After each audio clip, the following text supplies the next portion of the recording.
আসসালামু আলাইকুম। প্রিয় বাংলাদেশের সকল নাগরিকের কাছে একটি কথা বলতে চাই, আপনারা কি করলেন? রাজনীতি প্রতিহিংসা থাকতে পারে, আপনারা এটা শেখ হাসিনার ছবি না, এটা শহীদ প্রেসিডেন্ট জিয়াউর রহমান স্বাধীনতার ঘোষক বীর উত্তম 9 মাস যুদ্ধ করে নিজের পরিবারকে ছেড়ে 300 জন সৈন্য নিয়ে পাকিস্তানের বিরুদ্ধে যুদ্ধ ঘোষণা করে বাংলাদেশ স্বাধীন করা সেই পবিত্র জিয়াউর রহমানের ছবির মধ্যে আপনারা পা দিয়ে নাচানাচি করলেন। কারা ভাই আপনারা কি করলেন কাজটা? বাংলাদেশের মানুষের কোন একটা মানুষকে আপনারা ইজ্জত দিলেন না। আপনারা এত বড় কি বলবো, ব্যবসা যারাগিরি করে না, ব্যবসাদের কোনো মান সম্মান নাই, ইজ্জত নাই, তাদের কাছে কোনো কোয়ালিটি নাই। আপনারা কিন্তু সেই কাজটাই করলেন।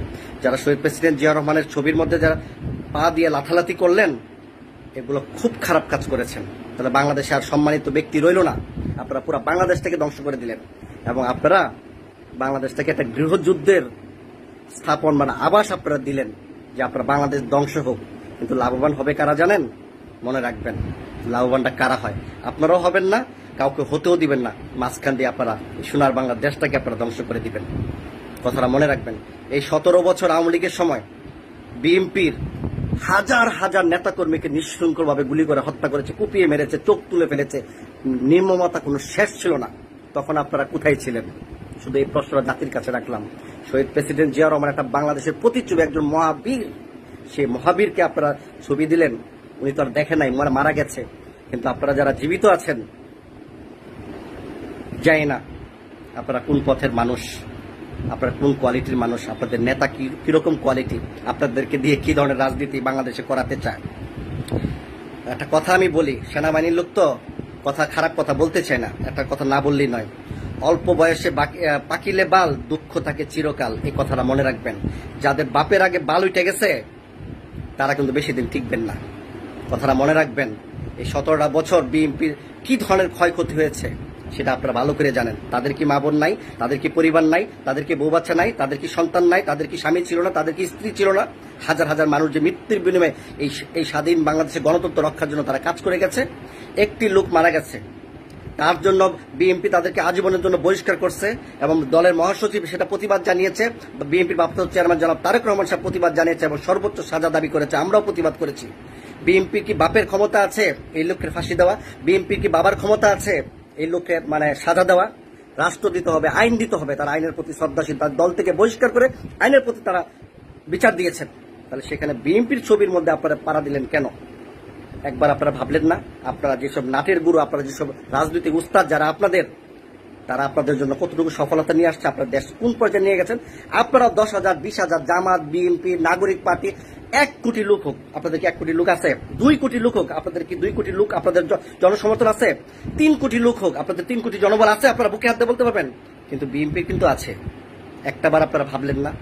তারা যদি উল্টা আক্রমণ করে, ক্ষতিটা কার হবে? আপনার মায়ের বুক খালি হবে, আমার মায়ের বুক খালি হবে, আরেকজনের মায়ের বুক খালি হবে। সেটা কি সুন্দর রাজনীতি হলো নাকি উচ্ছৃঙ্খল রাজনীতি হলো? তাহলে দেশটা ক্ষতি কার? তারপর দেশকে আপনারা ভালোবাসেন না। এই দেশকে ভালোবাসতে যে আমি বিদেশে জেল খেটেছি, এই দেশের জন্য কথা বলতে যায়, যখন আওয়ামী লীগের বিরুদ্ধে কেউ কথা বলতো না, ভয়ে থরথর করে কাঁপতো, বিদেশে থেকেও মানুষ প্রতিবাদ করতো না, হাতে গোনা 2, 4, 5 জন ছাড়া। আজকে এখন আপনারা সেই বিএনপির উপরে আসতেছেন। বিএনপির লোক মারা যাচ্ছে না? খুলনার যে একজন যুবদল নেতাকে কুপিয়ে হত্যা করে তার হাত পা রক কেটে দেওয়া হচ্ছে, সেটা নিয়ে আপনার প্রতিবাদ করলেন না? আজকে বিএনপির ছবির মধ্যে করলেন, পাড়া দিয়া ভিডিও করলেন। এগুলো কিন্তু আর কেউ না দেখো, আল্লাহ দেখতেছে। জিয়া রহমান কেমন নেতা ছিলেন? জিয়া রহমান সম্বন্ধে বাংলাদেশের একটা ব্যক্তি বন্ধু খারাপ কথা বলে নাই। প্রত্যেকটা রাজনৈতিক দল জিয়া রহমানকে নিয়ে সম্মানজনক কথা বলেছেন।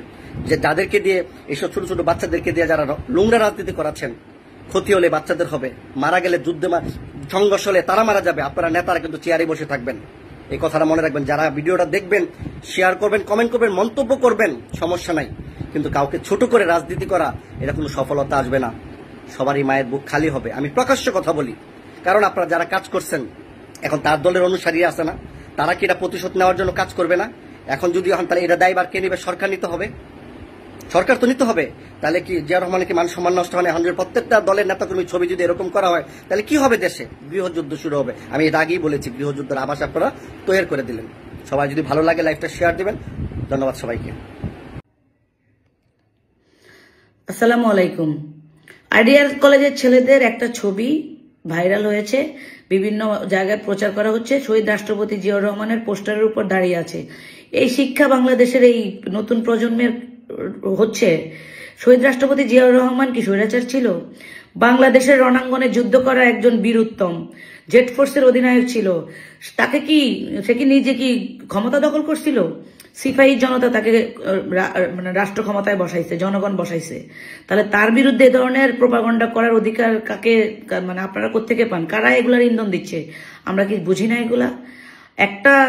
একটা দেশে নৈরাজ্য তৈরি করার জন্য নতুন করে নাটক আপনারা তৈরি করছেন, that is different issue. Politically রাজপথে আপনাদেরকে মোকাবেলা করা হবে, কিন্তু আইডিয়াল কলেজের কর্তৃপক্ষ এই ধরনের অসভ্য ইতর পোলাপান কিভাবে তৈরি করছে? এটাই কি তাদের শিক্ষা? তাদের পেছনে কারা ইন্ধন দিচ্ছে? এটা আগে আমাদের বের করতে হবে। আর বাংলাদেশ জাতীয়তাবাদী দলের সমস্ত ছাত্রদল, যুবদল, স্বেচ্ছাসেবক দলের নেতা কর্মীদের তো বিক্ষোভ করা উচিত রাজপথে নেমে। এই ধরনের এত বড় একটা ঘটনা, এটাকে আমরা খালি চোখ মানে দেখবো? This is not nice. যদি আমরা এটা মনে করি যে হ্যাঁ আমাদেরকে মানে কি বলে এটাকে, আমাদেরকে উত্তেজিত করার জন্য এই ধরনের কাজগুলো তারা করতেছে, তাহলে আমরা ওইভাবে এগুলো মোকাবেলা করব। এত ভদ্রতা দেখা এত লাভ নাই। আরে ভাই, শহীদ রাষ্ট্রপতি জিয়াউর রহমানের ছবির উপর দাঁড়ায় আছে মানে এটা আমাদের বুকের উপর দাঁড়ায় আছে, এটা তো মানা যায় না। এই অসভ্য বেলাল্লাপনা এগুলার বিরুদ্ধে আমাদেরকে রুখে দাঁড়াইতে হবে। একটা মানে হত্যাকাণ্ডের ঘটনাকে কিভাবে আজকে 3-4 দিন ধরে প্রচার করতেছেন? ব্যবসা করতে গিয়ে 2 সন্ত্রাস মারামারি করে মরছে, সেটাকে লাগাইয়া দিল বিএনপি সন্ত্রাস। আরে ভাই, আমার কোন অঙ্গ সংগঠনের আই ডোন্ট কেয়ার। অন্যায় করছে জেলে যাবে, যে ফাঁসিতে যাবে আইনগতভাবে। এটা কোনো ব্যক্তির কোনো অধিকার নাই কারোর বিষয়ে ব্যবস্থা নেওয়ার, সেটাও আপনারা বিএনপির উপর চাপায়া দিচ্ছেন। তারেক রহমান দেশে আসতে চাচ্ছে, সেই সময় আপনারা ওইটাকে মানে বাধাগ্রস্ত করার পরিকল্পনা করতেছেন। এত ভয় কিসের আপনাদের? জামাতের 2জন মিনিস্টার হয়েছে বেগম খালেদা জিয়া ক্ষমতায় আসার পর। তো আপনাদের উদ্দেশ্যে একটা কথা বলি, বহুদলীয় গণতন্ত্রের প্রতিষ্ঠা করে গেছে শহীদ রাষ্ট্রপতি জিয়াউর রহমান, এবং আপনারা সেই সুবাদে বিএনপি সরকার যখন সরকার গঠন করে তখন 2জন মন্ত্রী হয়েছেন। এখন আপনারা তার ছবির উপরে দাঁড়ানোর জন্য পেছন থেকে ইন্ধন দিচ্ছেন পুনর্বাসনকারীদের সহযোগী হয়ে। এটা তো খুবই দুঃখজনক ভাই। এগুলা তো আমাদের কাছে বিভিন্ন ইনফরমেশন আছে। Can you guys stop it? তো একটা কথা বলি, এত সহজ না। আপনারা মনে করেন না যে শেখ হাসিনা এবং আওয়ামী লীগ নাই দেখা আপনারা মানে সংসদে একেবারে প্রধান বিরোধী দল হইবেন অথবা সরকার গঠন করবেন সমস্ত ইসলামী দলগুলাকে সাথে নিয়ে। এই ইসলামী দলগুলা হচ্ছে অর্ধেক হচ্ছে ভণ্ড। এরা একবার শেখ হাসিনার সাথে, একবার বিএনপির সাথে, একবার জোটের সাথে এই ধরনের কাহিনী করতেই থাকে। আপনারা কি মনে করেন বাংলাদেশে কত % ভোট আছে? আপনাদেরকে ইসলামী মূল্যবোধকে পুঁজি করার